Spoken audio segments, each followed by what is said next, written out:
537, Nashville's Morning News on Super Talk 99.7 WTN. Good morning to you, friends. Time for the gang of three amigos. Ken is over yonder, Oklahoman that he is. Hello, Ken. Good morning, boys. Yes. Johnny's here as well. Good morning, Johnny. Good morning. So this caught my eye, and I don't really understand it. So, Ken, being from Oklahoma, maybe you can shed some light on this. An Oklahoma bill would ban sending sexy selfies unless you're married. That sounds like an Oklahoma thing to do. Is that an Oklahoma thing to do? That's an Oklahoma thing. Yeah. So I would like to know, number one, okay, so what exactly is a sexy selfie?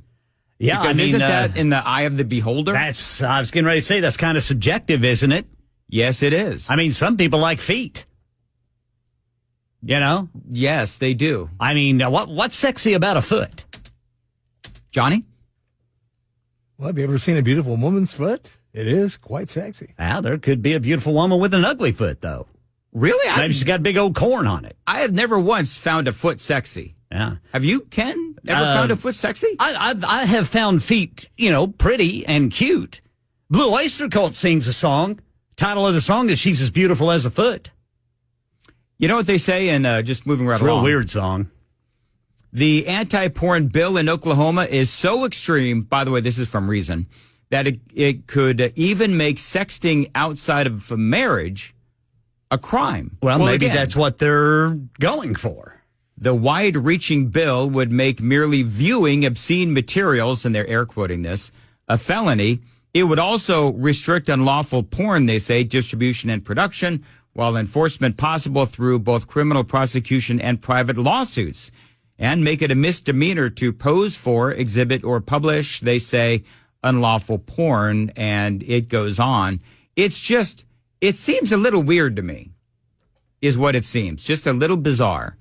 And especially in today's day and age. And again... Well, I mean, yeah, how are you... I mean, will Oklahoma law enforcement now, will there be, a unit set up to watch for unlawful sexting? And how many people will be volunteering to be on that unit? Well, and then how many people will take photos of people they don't like? Yep. And send them to police? Yeah, she's sexting.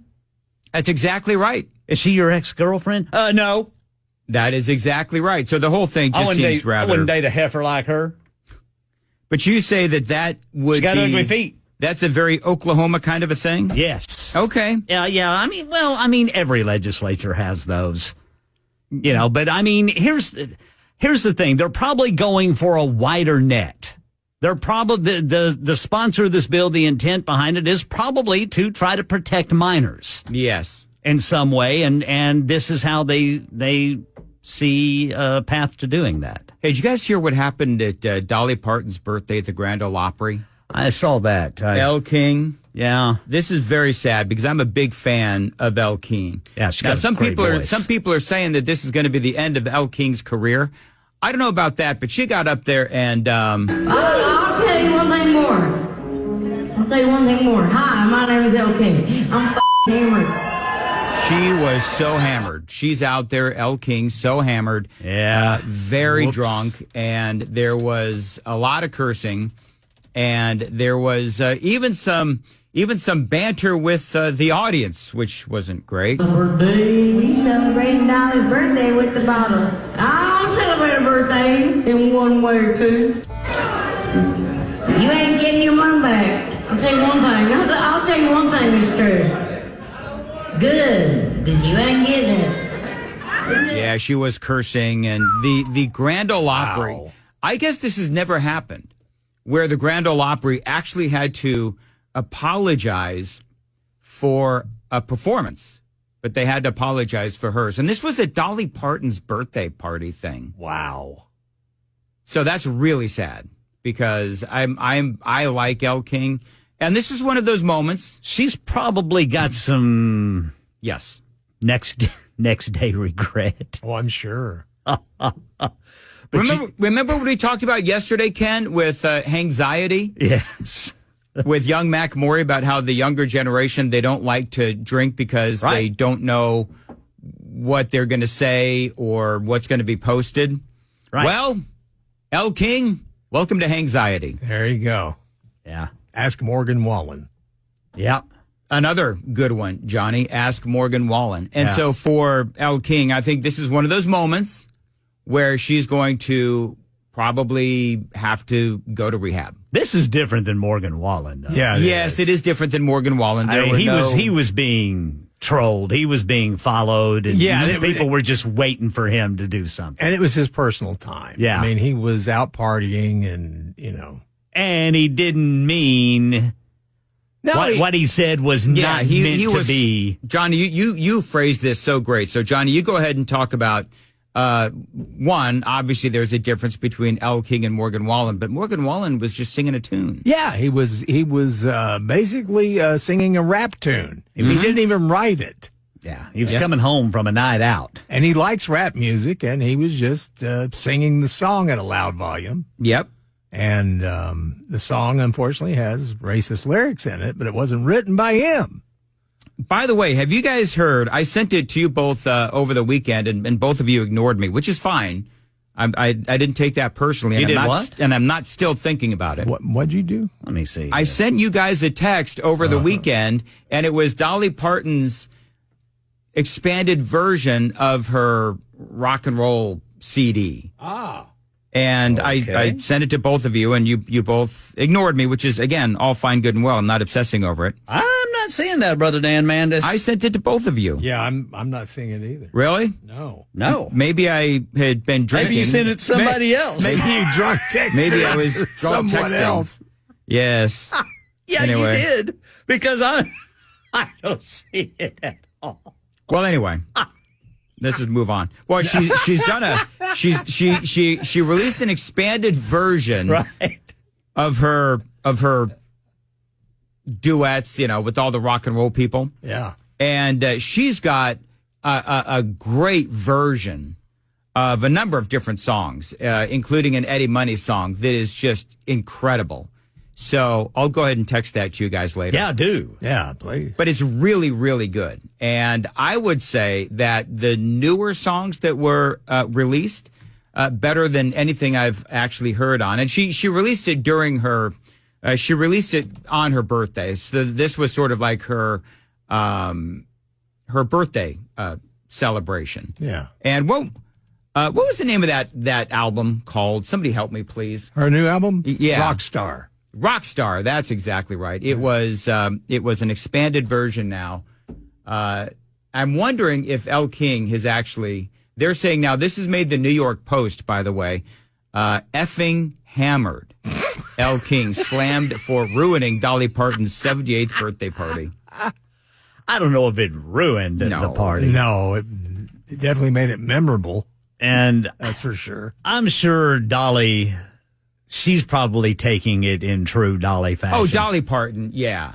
Yeah, that's exactly I'm right. sure she's calling El King and going, "Look, hon, Honey. don't let it get to you. Yeah. We've all been there, hon."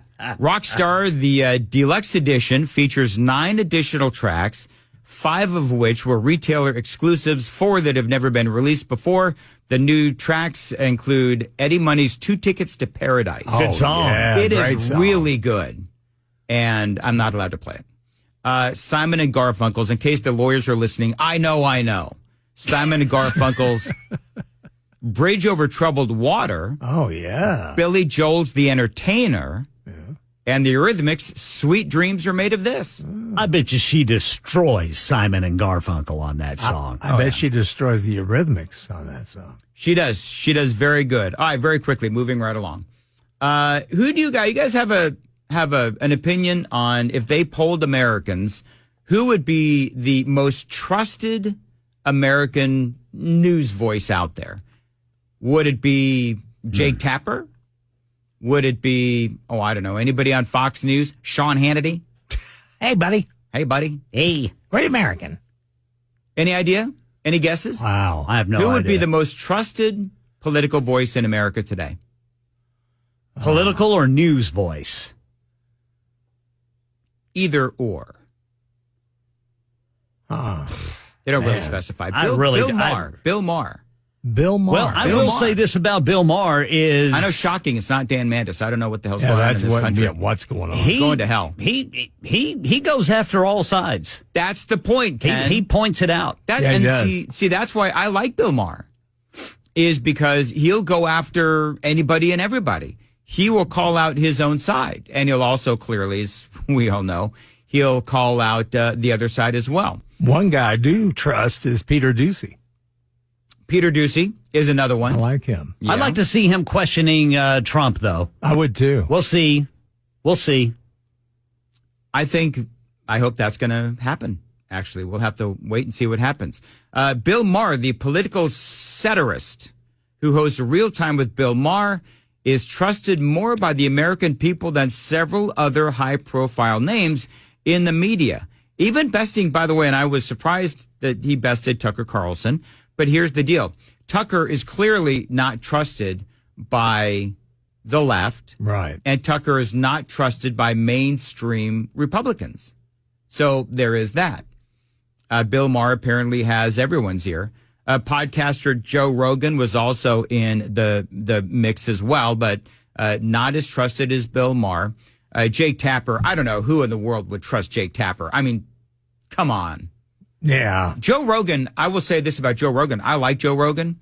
There was a point in my life when I didn't really know who Joe Rogan was a few years ago. And my wife was like, oh, no. You've got to pay attention to Joe Rogan. And now I do. And I trust him a lot. And you know what's so good about Joe Rogan? Is that he just asks questions. Mm-hmm. And he will openly admit, I'm just a dumb A. I don't know. So answer the question. And it is the most disarming way to ask a question and at the same time get an answer. Yeah, because it's not a loaded question. Right. No, it's not a loaded question at all. It's like, look, I don't understand, so will you please just answer the question and treat me like a fifth grader? Now, I know, and everybody knows what Joe Rogan's doing, but he does have, and I think that every good interviewer that I've ever dealt with has one trait in common. They're curious. Right. They are very curious. Oftentimes they also know the answer to the question that they're asking, but there also just has to be a curiosity about you. And I think that Joe Rogan has that, and Bill Maher has that as well. But I think another guy that does too, that they didn't mention, was Matt Taibbi, even though he's on the other side. yeah, Matt Taibbi has a lot of credibility because he is a guy who has taken on, here's how you look at it. If that person is hated on both sides there you go. And the establishment, then that's the person that I trust. Yeah, you may want to listen to that. Pretty much.